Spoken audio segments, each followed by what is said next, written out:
اللہ تعالیٰ قرآن مجید میں ارشاد فرماتا ہے، سورہ احزاب ہے 22واں پارہ،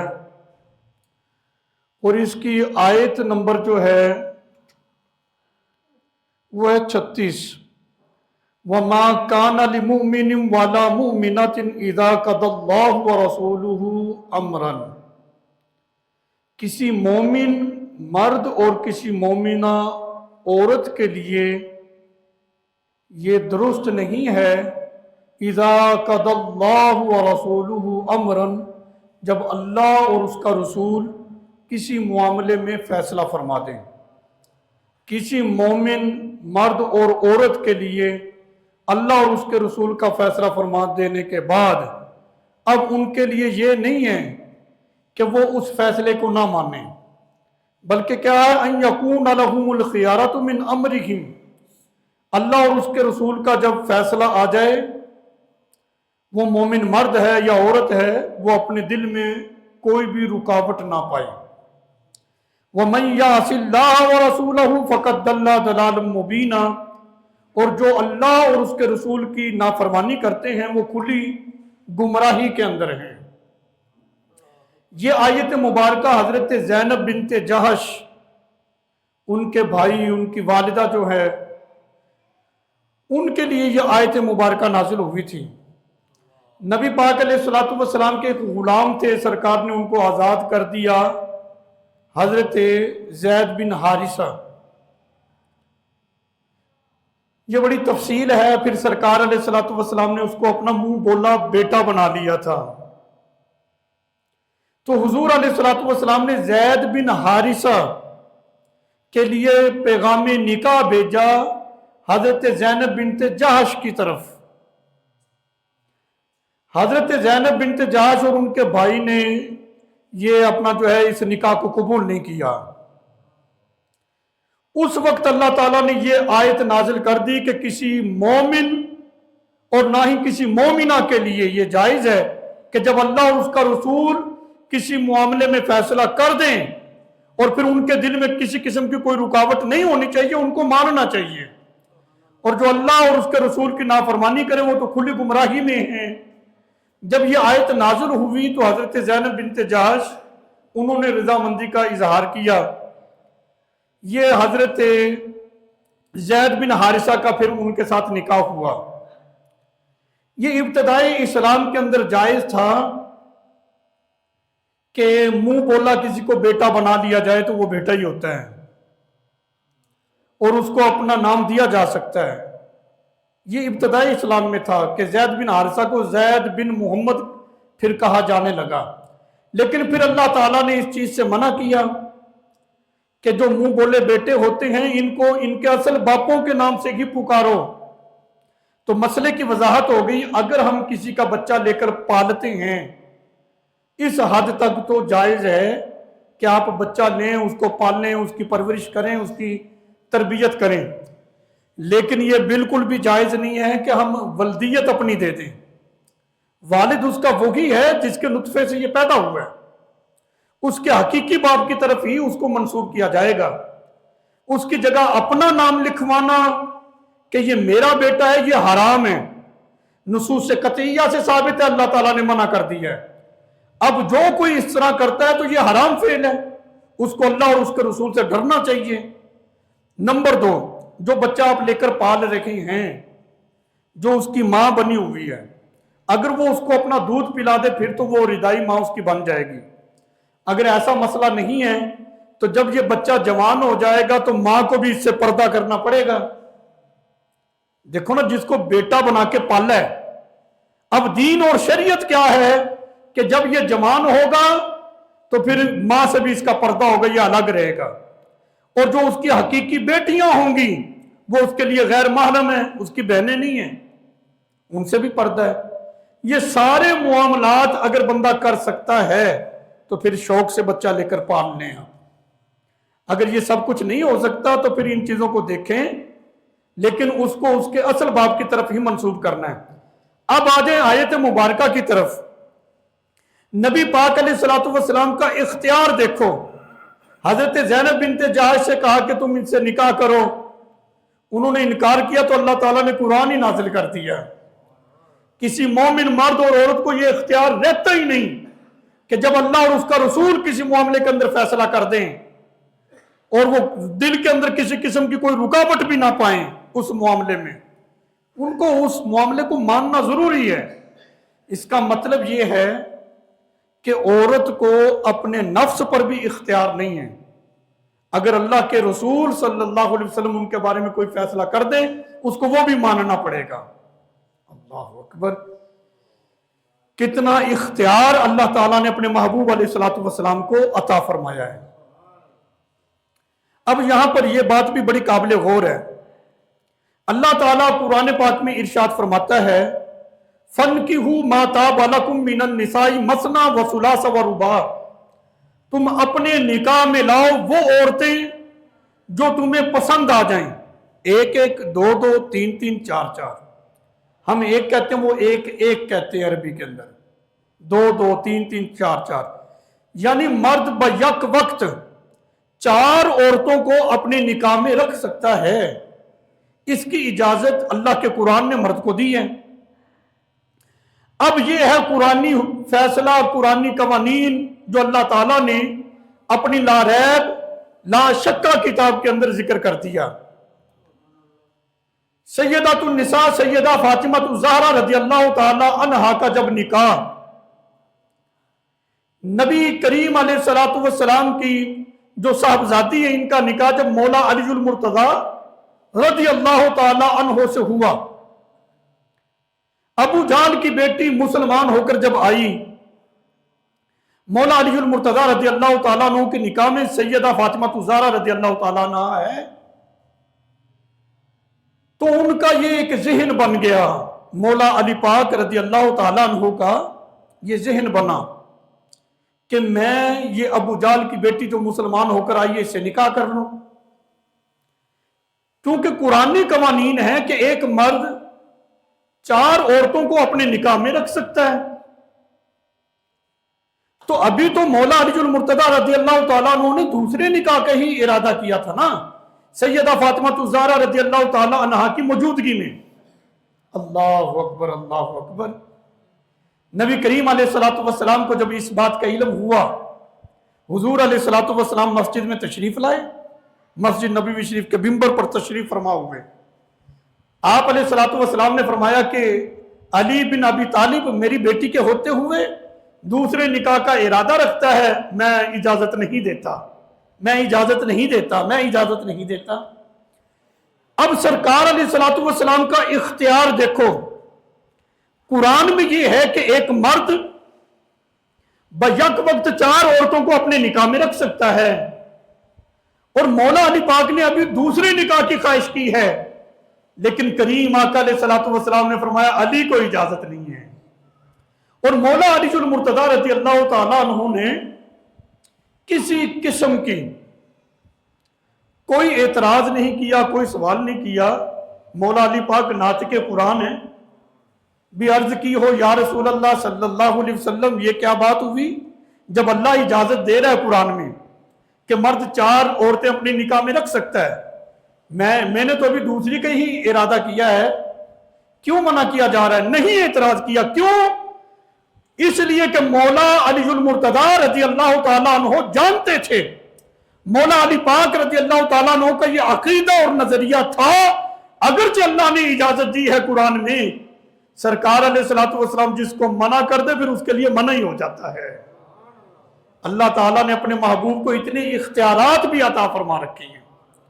دیکھو اب قرآن پاک میں یہ ہے کہ تم جب بھی کوئی معاملہ طے کرو تو دو گواہ بنا لو، یہ قرآنی قانون ہے، دو گواہ بنا لو تاکہ بعد میں تمہارا کوئی جھگڑا نہ ہو۔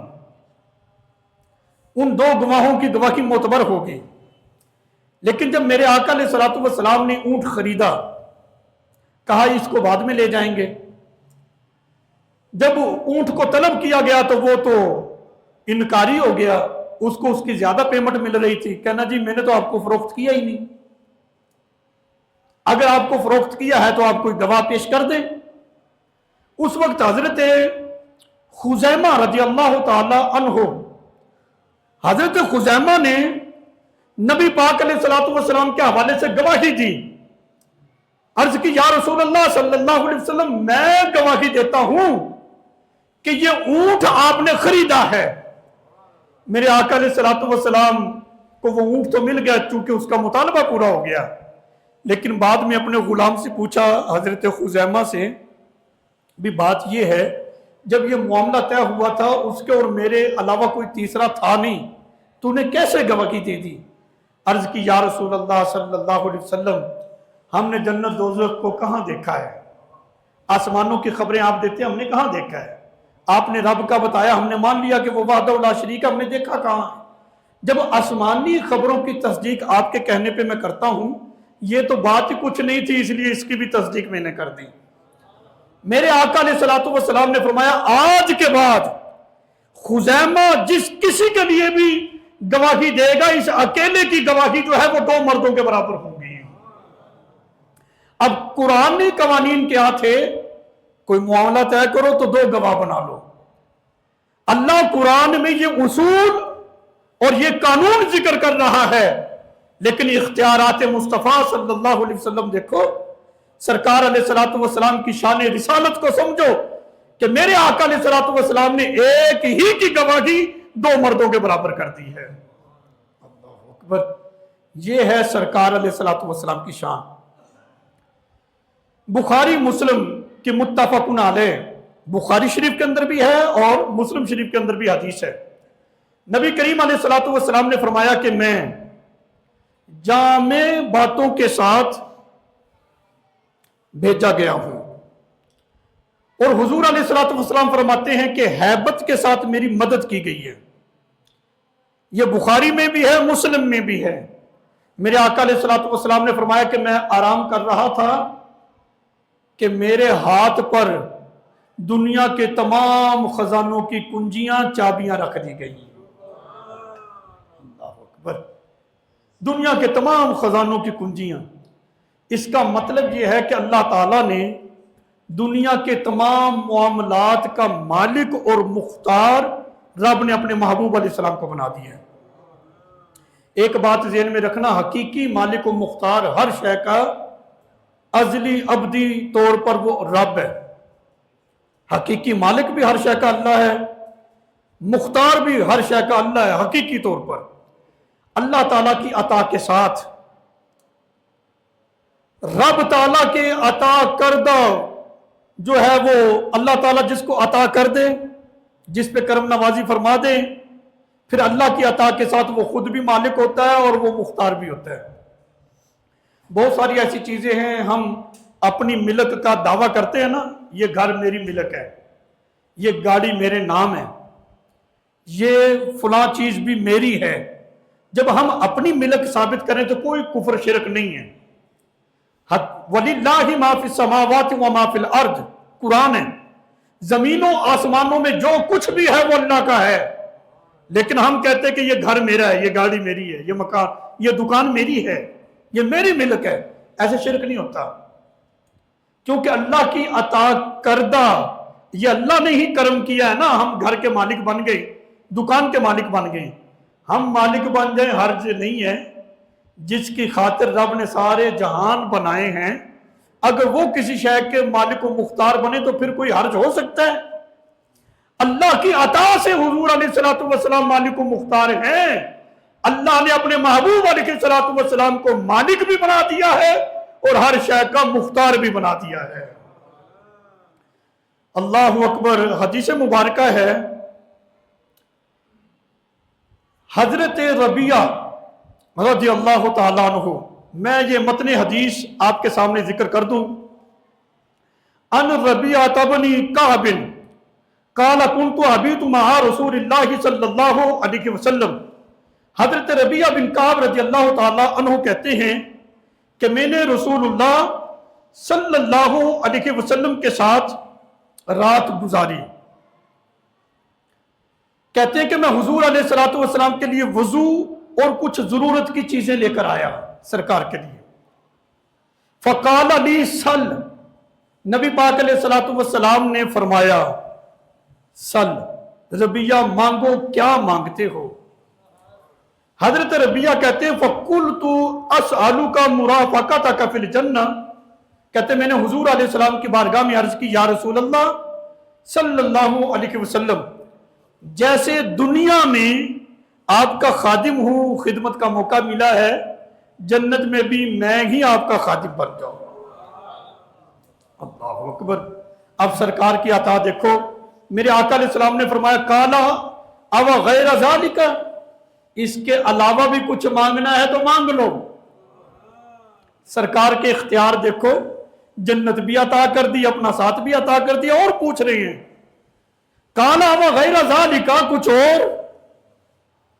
قلت ہوا ذاک، حضرت ربیہ رضی اللہ تعالیٰ عنہ عرض کرتے ہیں یا رسول اللہ صلی اللہ علیہ وسلم بس یہی کافی ہے، آپ کا خادم بن جاؤں جنت میں۔ میرے آقا علیہ السلام نے فرمایا قَالَ فَأَعِنِّي عَلَى نَفْسِكَ بِكَثْرَةِ السُّجُودِ، حضور علیہ السلام نے فرمایا اچھا تو پھر ایسا کرو، جو تمہاری تمنا ہے نا، اس تمنا کی تکمیل کے لیے تم کثرت سجود کے ساتھ میری مدد کرو۔ اب صحابی رسول نے نبی پاک علیہ السلام سے جنت مانگی، جنت میں حضور کا ساتھ بھی مانگ لیا، حضور کی خدمت بھی مانگ لی۔ جنت کس کو ملتی ہے؟ جو نیکیاں کرے، گناہوں سے بچے۔ اس کا مطلب یہ ہے کہ صحابی رسول نے حضور علیہ السلام سے ساری زندگی نیکیوں کی توفیق مانگ لی اور ساری زندگی گناہوں سے بچنا مانگ لیا۔ جنت اس کو ملتی ہے جس کا خاتمہ ایمان پر ہو۔ اس کا مطلب یہ ہے کہ صحابی رسول نے خاتمہ بالخیر بھی سرکار سے مانگ لیا تھا۔ جنت اس کو ملے گی جو خیریت کے ساتھ پل صراط سے گزر جائے گا۔ مطلب یہ ہے کہ صحابی رسول نے جنت مانگ کر پل صراط سے خیریت کے ساتھ گزرنا بھی مانگ لیا۔ مطلب یہ ہے کہ نبی پاک علیہ السلام سے مانگنا کوئی شرک بدعت نہیں ہے، بلکہ سرکار سے مانگنا یہ صحابہ کی سنت ہے۔ حضور علیہ السلام سے نیکیوں کی توفیق مانگو، گناہوں سے بچنا مانگو، حضور علیہ السلام سے خاتمہ بالخیر مانگو، پل صراط سے خیریت کے ساتھ گزرنا مانگو، جنت کا دخول حضور علیہ السلام سے مانگو۔ سرکار عطا کرتے ہیں۔ یہ وہ صحابی رسول تھے جنہوں نے جنت سرکار سے مانگ لی ہے۔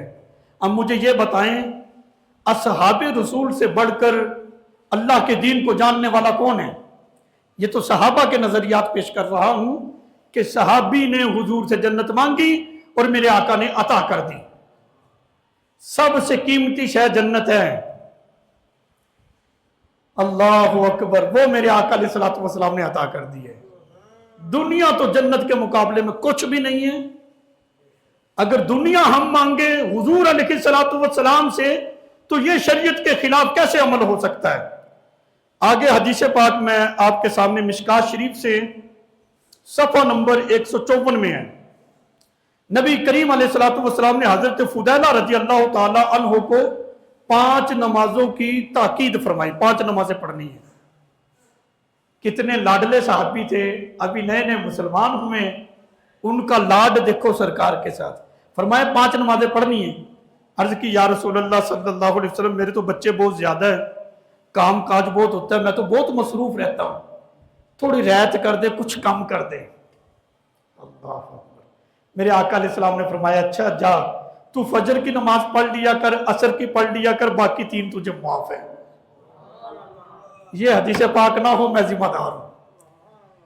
میرے آقا علیہ السلام کے اختیارات دیکھو، کوئی مومن مرد مسلمان عورت ایسی نہیں ہے جس کے لیے کوئی ایک نماز بھی کوئی معاف کر دے، لیکن یہ سرکار کا اختیار ہے، جس کے لیے چاہیں جتنی چاہے نمازیں کم کر دیں۔ فرمایا تو 2 پڑھ لیا کر، بقیہ تجھے معاف ہے۔ مطلب یہ ہے کہ وہ 2 پڑھے گا تو 5 کا ثواب مل جائے گا، اور جو اللہ تعالیٰ نے تخفیف کی 50 سے 5 کی، 5 پڑھنے سے ہمیں 50 نمازوں کا ثواب ملتا ہے۔ 3 نمازوں کی تخفیف حضرت فضیلہ رضی اللہ تعالیٰ عنہ کے لیے سرکار نے کر دی۔ اب وہ پڑھتا 2 نمازیں ہیں، اللہ اس کو 50 نمازوں کا ثواب عطا فرما دیتا ہے۔ یہ ہے شان سرکار کی، یہ ہے اختیارات۔ یہ تو بڑی معمولی سی بات ہے اور عجیب سی بات ہے کہ جس کا نام محمد علی ہو اپنے اختیار سے تیلا نہیں توڑ سکتا۔